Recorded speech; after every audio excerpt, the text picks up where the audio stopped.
Bom dia, galera do meu canal. Bom dia para todos aí. Bom dia, boa tarde, boa noite, como sempre. Chegou esse som aqui da LG. Ó, ele já tá funcionando porque eu quis fazer o vídeo logo assim, a mostrar só o defeito, mas já tá bom. Tá entendendo? Porque não tem ninguém para me ajudar a filmar. Meu auxiliar tá estudando. Ó, esse som LG, olha aqui. Ele tava o defeito dele. Ele ligava, lia e depois menos de 5 segundos desligava e armava o nome Protex. Tá entendendo?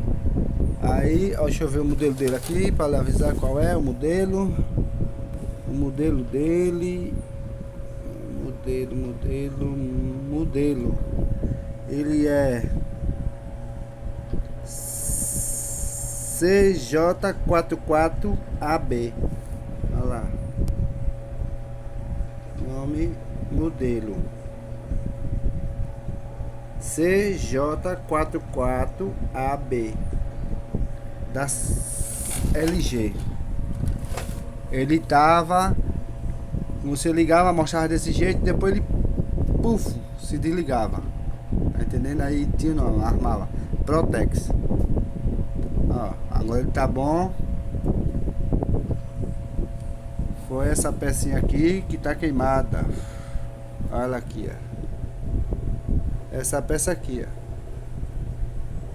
que se encontra aqui, ó. Quando o seu som da LG desse aqui, ó, tiver se desligando em menos de 5 segundos e aparecendo o nome Protex, ela fica aqui na parte da placa da fonte. Desliga da tomada.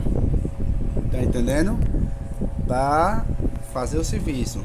Tira os parafusos e tudinho. Aqui é no encaixa, você bota o dedo aqui, levantando aqui que sai. Essa peça aqui, ó. Olha aqui, ó. Fica por detrás da fonte. Tá entendendo? Aqui, ó. Deixa eu ver se pega um zoom melhor. Olha lá. Essa peça aí, ó. Trocou. Já tá funcionando. Tá entendendo? Já tá funcionando normalmente. Ó.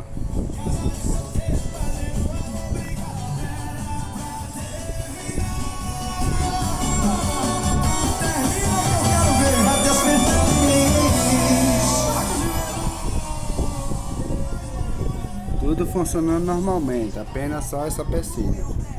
Aqui, ó. Tira essa peça.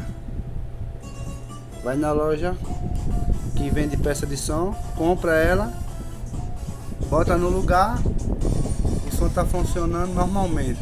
Olha lá. Quem gostou, dê seu like, compartilhe, se inscreva no meu canal para não perder nenhuma notificação. E tamo junto, ó.